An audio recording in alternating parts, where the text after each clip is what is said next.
Hello મિત્રો, આજે 26મી જાન્યુઆરી 2026 છે. તો હેલો પ્રજાસત્તાક દિન બધાને. જય જવાન જય કિસાન. આ પ્રજાસત્તાક દિન દિવસે કોને યાદ કરવા જોઈએ? તો કે આપણે 1947માં જે આઝાદ થયા ત્યારથી જે આપણે ગાંધીજી છે, પછી જવાહરલાલ નહેરુ છે, એ બધાએ આપણને આઝાદી અપાવી. પણ એ આઝાદીથી આપણે એનો સન્માન કરીને એને યાદ કરવા જોઈએ અને બધાએ એને શ્રદ્ધાંજલિ આપવી જોઈએ. આ બધાની આપણે હાર્દિક શ્રદ્ધાંજલિ આપીએ છીએ. અને બીજું, આપણો દેશ આઝાદ થયો ત્યારથી હમણાં 20-25 વર્ષમાં આપણે ફરી ગુલામ બની ગયા છે નેતાઓના. કેમ કે પ્રજાસત્તાક દિન એટલે પ્રજાના હિતમાં પ્રજાસત્તાક દિન, પ્રજાનું ચાલતું હોય દરેક જગ્યાએ, તેને પ્રજાસત્તાક દિન કહેવામાં આવે છે. એટલે મારું મંતવ્ય છે કે હું કોઈ દેશ વિરુદ્ધ નથી બોલી રહ્યો, પણ હું ખાલી એક મારું મંતવ્ય રજૂ કરું છું કે આપણે અત્યારે આઝાદ છીએ. અત્યારે આપણે બધાને યાદ કરવા જોઈએ, જય જવાન જય કિસાન. જો આપણા દેશને અત્યારે કોઈ જીવાડી રહ્યા છે તો એક કિસાન અનાજ પેદા કરીને બધાને ઘરે ઘરે અનાજ પહોંચાડે છે, એટલે એને આપણે આદર કરવો જોઈએ. બીજું, જય જવાન જય કિસાન. એટલે જય જવાન, આપણી દેશની સરહદે જે વીર જવાનો દેશની રક્ષા કરી રહ્યા છે એને યાદ કરવી જોઈએ, એને આપણે સન્માન આપવું જોઈએ, એને નમન કરવું જોઈએ. આ બે વ્યક્તિ સિવાય કોઈને નમન કરવાની જરૂર નથી. કારણ કે આજના નેતાઓ ખાલી ચૂંટણી વખતે જ પ્રજા પાસે આવે છે. પછી પ્રજા કોણ ને તું કોણ, એનું એક જીવ જાગતું ઉદાહરણ તમે આપું છું. અત્યારની સરકાર, હું કોઈ સરકારના નામ નથી લેતો, પણ અત્યારની સરકાર છે તે પ્રજાને લૂંટી રહી છે. જેમ કે પેટ્રોલ ડીઝલના ભાવ છે 95થી 100 રૂપિયા છે, એ જ ભાવ અત્યારે આપણો જ પેટ્રોલ નેપાળ અને ભૂતાનમાં 70 રૂપિયા વેચાય છે. તો આપણે અત્યારે 25થી 30 રૂપિયાની લૂંટ ચલાવી રહ્યા છે. આપણું પેટ્રોલ ત્યાં કેમ એ લોકોને સસ્તું વેચવું પહોંચશે ને અહીંયા કેમ નથી પહોંચાતું? એટલે પેટ્રોલ ડીઝલના ભાવમાં ક્યાંય ઘટાડો થતો નથી. એટલે એ આ પ્રજા આપણે. બીજું, અત્યારનું શિક્ષણ એટલું મોંઘું થઈ ગયું છે કે કોઈને ડૉક્ટર બનાવવો હોય તો 80થી 90 લાખ, કરોડ, 2 કરોડ. એન્જિનિયર બનાવવું તો 50થી 60 લાખ. શું આ બધું છે ભાઈ? હે? એટલે આ બધી વસ્તુ છે. આપણે આ પ્રજાસત્તાક દિન છે, પણ આપણે અત્યારે નેતાઓના ગુલામ થઈ ગયા છે.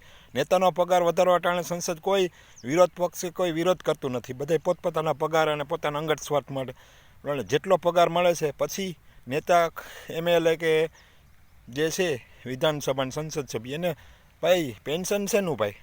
5 વર્ષ સુધી તો તમે એને પગાર લીધો, દેશની સેવા શું કરી? દેશનું તો તમે લૂંટ્યું છે, છતાં તમને પેન્શન શેનું મળે છે? એ વસ્તુ ઉપર આપણે બનાવીએ. એટલે પેન્શન શેનું મળે છે? પેન્શન ન મળવું જોઈએ. અને બીજું, આપણે જે દેશ આઝાદ થયો છે ત્યારથી અત્યાર સુધી નેતાઓનું જ ચાલે છે, પ્રજાનું તો કાંઈ ચાલતું નથી. ખોટા વચનો આપીને ચૂંટણી જીતી જાય છે. પછી પ્રજા કોણ ને હું કોણ, તું કોણ ને હું કોણ, એ કોઈ વસ્તુ ધ્યાનમાં લેવામાં આવતી નથી. ચૂંટણી વખતે બધા ગામે ગામે નેતાઓ ફરે છે, પછી ચૂંટણી જીત્યા પછી કોઈ ગામમાં ફરવા આવે છે તો કે નહીં. એટલે આ પ્રજાસત્તાક દિન છે આપણો. એટલે આપણે થોડુંક વિચારવું જોઈએ. અને પરિવર્તન એ સંસારનો નિયમ છે કે દરેક દેશમાં પરિવર્તન આવવું જોઈએ. અને પ્રજાનું તો કાંઈ ચાલતું નથી, પ્રજાને લૂંટ કરવામાં આવશે. શિક્ષણ ક્ષેત્રે, આરોગ્ય ક્ષેત્રે પણ એ જ છે. તાલુકા કક્ષાએ કોઈ સારા ડૉક્ટર નથી. કોઈ એકનું એક્સિડન્ટ થઈ ગયું અને સિરિયસ હોય તો એ કેશોદથી રાજકોટ પહોંચે તો એ તો મરી જવાનો છે. એટલે તાલુકા કક્ષાએ સારા ડૉક્ટરો નથી. MD કે MD ખાલી MBBS છે.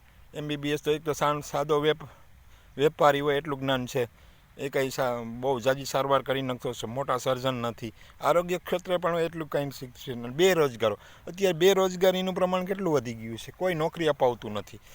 ભણી હું ખુદ M.Com DCS કરું છું, મને સરકારી નોકરી નથી મળી. તો એનું કારણ શું છે કે આપણો બેરોજગારીનો પ્રશ્ન. ઘરે ઘરે બધાએ બેકારો, PhD ને MA ને એ બધે કરેલો રોકડો. એટલે મારા મંતવ્ય પ્રમાણે અત્યારે પ્રજાસત્તાક દિન ઉજવો છે, પણ પ્રજાસત્તાક દિન છે એ નેતાઓ માટે છે ભાઈ. આમ જનતા માટે તો ખાલી હવા છે, એને કાંઈ ઉજવવાથી કાંઈ મતલબ નથી. આમ જનતાને બસ કામ કરો ને મજા કરો ને લૂંટફાટ ચાલુ છે. નેતાઓ પોતાના પગાર વધારવામાં બીજે ક્યાંય કન્ડિશન નથી આવતી. તમને સરકારી કોઈ સહાય જોતી આવી શરત હોવી જોઈએ, આમ હોવું જોઈએ ને આમ હોવું જોઈએ તો જ સહાય મળે. 2000 હપ્તામાં કેટલી કન્ડિશન મૂકી દીધી ખેડૂતને. એમાં 50% ખેડૂતને 2000ની સહાય નથી આવતી. એટલે આ બધું છે એ દેખાવ પૂરતા ટાઈફા છે. અને ક્યાંય સરકાર આવે તો એના ટાઈફા કરે છે 200 કરોડ 800 કરોડ. ઓલો ટ્રમ્પ આવ્યો તો કેટલા કરોડનો ખર્ચો કરી નાખ્યો. એટલે ભાઈ આ પ્રજાસત્તાક દિન છે, પણ એનું તમને સમજણું આપું છું કે ભાઈ હું મારા મંતવ્ય પ્રમાણે પ્રજાસત્તાક દિન નથી. આપણે ખાલી દેખાવ પૂરતા ઉત્સવો ઉજવીએ છીએ. અને બીજું એ છે કે ભાઈ હેપી પ્રજાસત્તાક દિન બધાને.